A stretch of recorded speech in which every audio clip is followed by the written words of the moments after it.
Bismillah, Alhamdulillah, Salatu wassalamu ala Rasulillah. Jazakallah khairan for a beautiful recitation from Sheikh Saeed. He gave us basically the essence of understanding what life is all about. When Allah Ta'ala created Adam, alayhi salam, it was Iblis, or Satan, who refused to bow down to Adam when Allah Ta'ala had ordered that the angels and Iblis would bow down. Now this is what life is about. Allah Ta'ala is describing this picture where He's asking us and giving us guidance throughout our lives. And we have a decision, and He's showing us the same decision that Adam alayhi salam had, where he made a decision to go against what Allah Ta'ala had requested from him, and he was held responsible for his own deeds. And the story goes on as we know. But this is what life is all about. And you need to picture yourself in the place of Adam alayhi salam. And every prophet that came after Adam alayhi salam had the same message. Bow down to your Lord. And those who bow down in humility, Allah Ta'ala, they will seek the love of Allah Ta'ala. And those who don't bow down to Allah and think high of themselves will have this engraved in their deeds and in their books when they meet their Lord.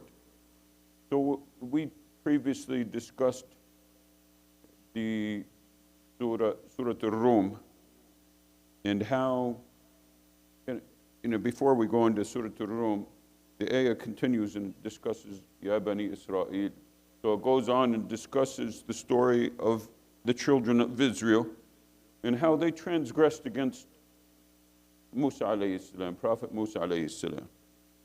And again, we know the stories where they were given many opportunities to follow, but they transgressed against Musa alayhi salam. The same message that came through Adam came to Musa, came to the rest of the prophets, came to the Prophet Muhammad sallallahu alaihi wasallam. We talked about when the Prophet sallallahu alaihi wasallam was still in Mecca, and he was challenged by those who worship the gods of the handmade gods that were in the Kaaba, and he came to abolish these gods. At one time, Ibrahim alayhi salam established the true message, but later on, generations after generations, they came and brought the different items to worship. So when they were challenging each other, the Prophet sallallahu alaihi wasallam, a revelation came to him on Surah Al-Rum, and we discussed this previously. And this, at the time that the Surah Al-Rum came down, the Persians had just invaded the Christians, the Romans, at that time. And they had taken over Damascus, and they had taken over Jerusalem. And Jerusalem at that time had Christians. It had over 90,000 Christians, and 90,000 Christians were all massacred by the Persians. And the Persians had established the house of worship of Zoroaster, the Zoroastrian god. The Zoroastrians worship the fire. And at that time, the Zoroastrians had taken the cross from the Holy Sepulchre. This is one of the greatest items in Christianity that they took from the Holy Sepulchre. So they basically rubbed it in, and it was almost final. People thought that it was final. The Christians had ended. the Roman dynasty was over. And then when the Prophet ﷺ came with revelation saying, غُلِبَتُ الرُّوم, then he said that the Romans were defeated. But they will come back in a few years. In the time that they mentioned was between 3 and 9 years. So they're coming, the Prophet and the companions and Abu Bakr is coming to the people of Mecca, the people that worship the gods of the Kaaba at that time. He's coming to them and challenging them and saying that, yes, the Persians may have defeated the Christians, okay, but the Christians and the Romans will come back and defeat the Persians in 3 to 9 years. So this was a big challenge that was set at that time. And the Christians, I mean, the idolaters were making fun and ridiculing the Prophet ﷺ and his companions, saying, how could you follow such a man who comes with this nonsense? So at that time, the Jews at that time were in Jerusalem. They were siding on the side of the Persians at that time, and that's why the Jews they happened to stay inside of Jerusalem when the Christians were massacred. So the Muslims, because they believed in the one God, and they knew that Christians were part of the people of the book, they had more to win with the Romans winning and establishing Allah Ta'ala's worship. Of course, they deviated from their belief in Allah Ta'ala, but they had more to win and more to gain with the Christians winning and defeating the Persians than the Persians who believed in the fire. Their God was fire. So this was a big challenge between the idolaters, the polytheists, and the Muslims at that time. So when after 3 years, when the Battle of Badr took place, during the Battle of Badr, they received word that the Romans came back and defeated the Persians. At that time, there was around I'm not sure how many Jews were there at that time, but the Jews took advantage of this, and because the Jews supported the Persians at that time, the Christians came in and did the same thing that happened to them, and they massacred all the Jews, and they chased them out of Jerusalem. So these were the things that were going on at this time. So you need to understand the situation that was happening between Muslims at that time. They were establishing themselves, establishing the oneness of God, and moving towards, edging themselves toward the Persians and the Romans. So at this time, the Muslims started sending messengers to the different nations. So they sent their messenger to the Persians, and the Persian king started laughing at them. He said, what is this nonsense? He didn't take them seriously. And within 1 year, the Muslim army defeated the Persians after that. And then the battle that took place between the Christians and the Muslims happened as well, and the Muslims defeated the Christians.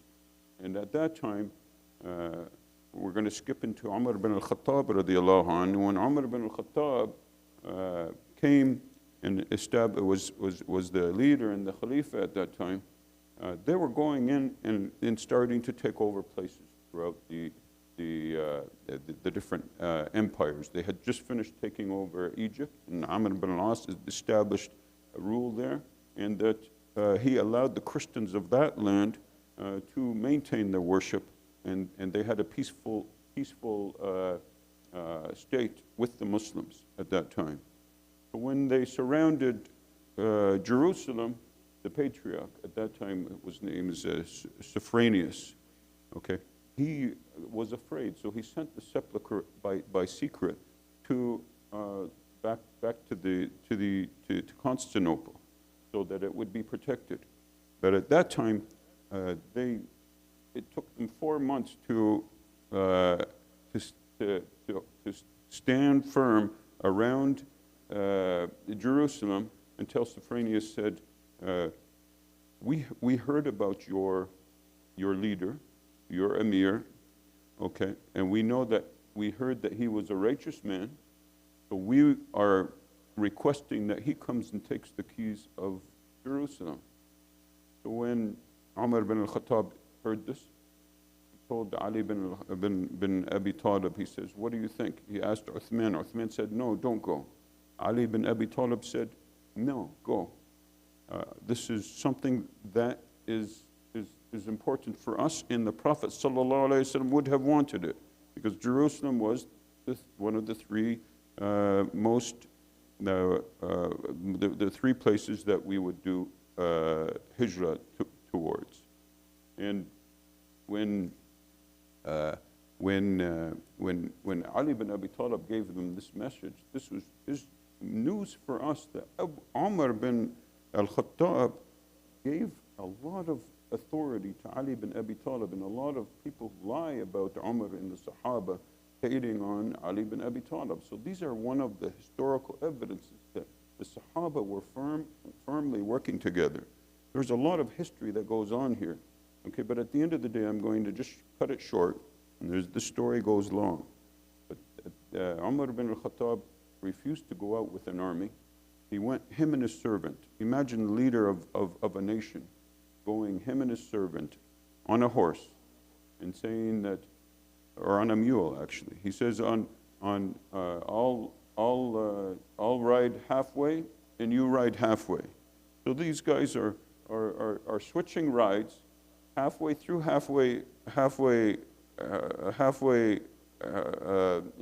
one, the servant's on half, and Umar bin al-Khattab's on the other half, on the mule.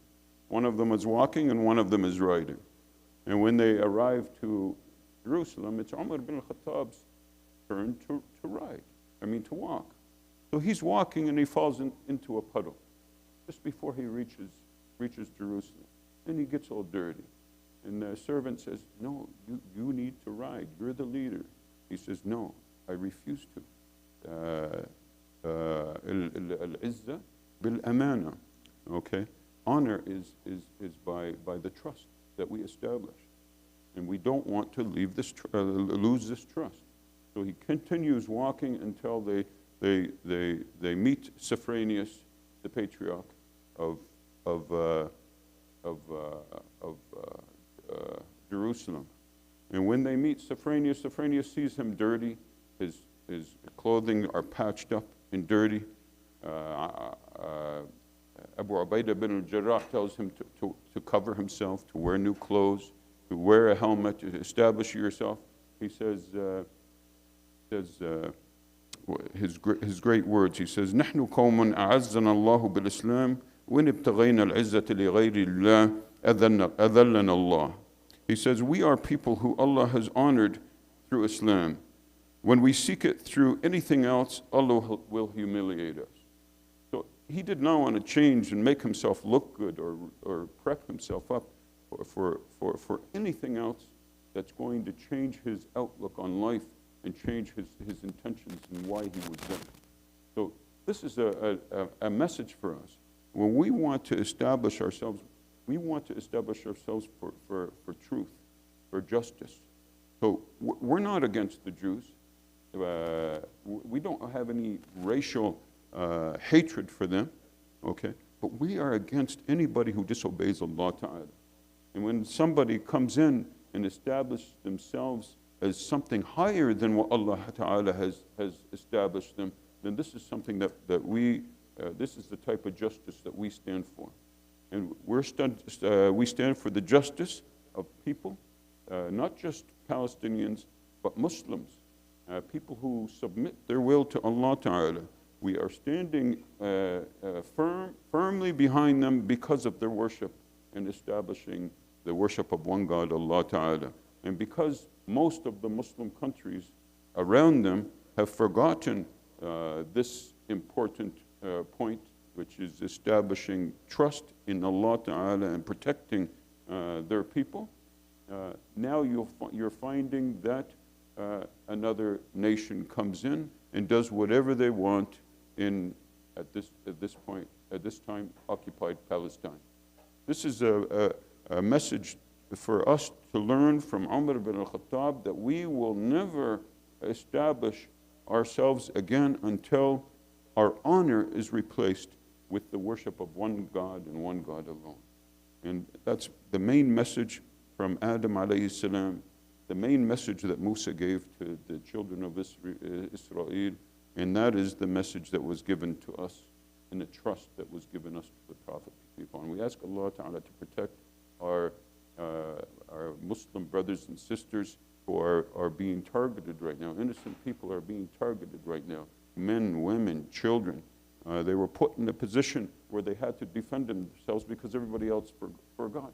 And now they're made to look as if they are people who are causing terror. We ask Allah Ta'ala to lift this fog from humanity and to protect the Muslims in Palestine and in other places throughout the world. Jazakallahu khairan. Wassalamu alaikum.